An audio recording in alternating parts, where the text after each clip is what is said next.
Hey guys, so a couple of you asked for the full review for pages 3 and 4. Just a reminder, you guys should really be trying these before you watch the videos. So if you get stuck on something, pull up the video, but it's not going to be beneficial to you if you're just copying what I'm doing. You always want to try something first and then check in with me and see how you did. If you get stuck on something, then you want to check it out. So number one, I just have my model here. I chose rectangles or squares for the rackets and circles for the tennis balls. And then your ratio for tennis balls to tennis rackets was 5:3. You can write it with a colon. You can write it with the word to or over as a fraction.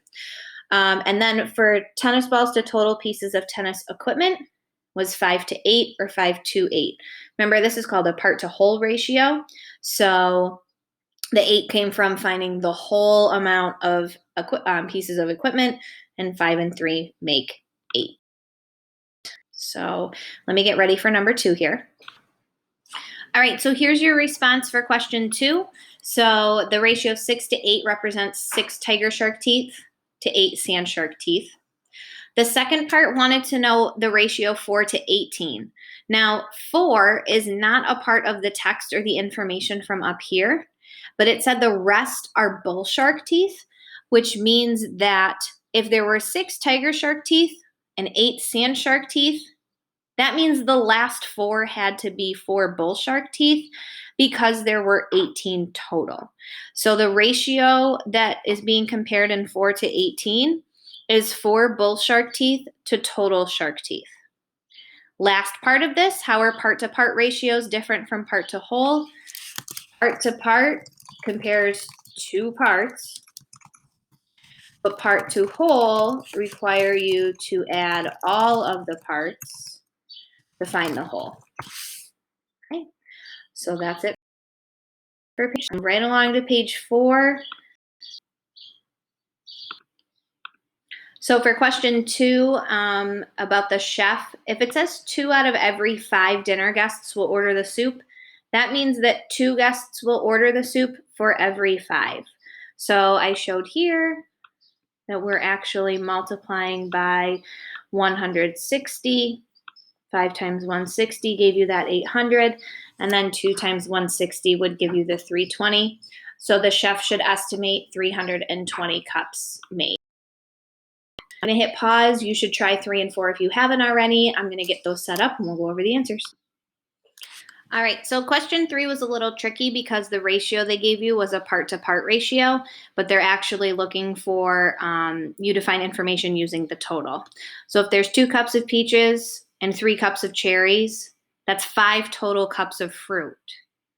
So if the question asks how many cups of peaches will Fred need to make 60 cups of fruit salad, you had to put that 60 in for the total. So notice how my ratio table here has 3 rows. I've got peaches, cherries, and total. Then I found from 5 times 12 to get 60.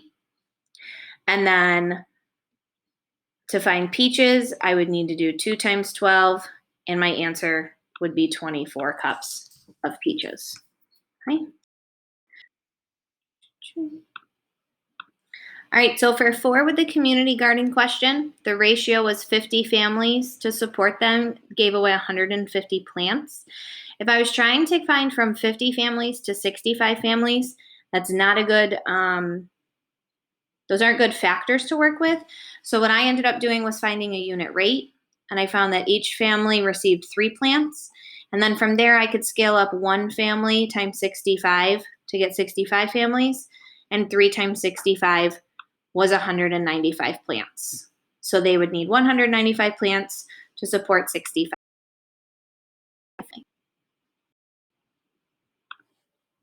All right, so for 5, hit pause so you could take a look at the work. But for 6, I can't reduce 18 centerpieces to 16, but I noticed that 72 and 18 have a common factor of 9.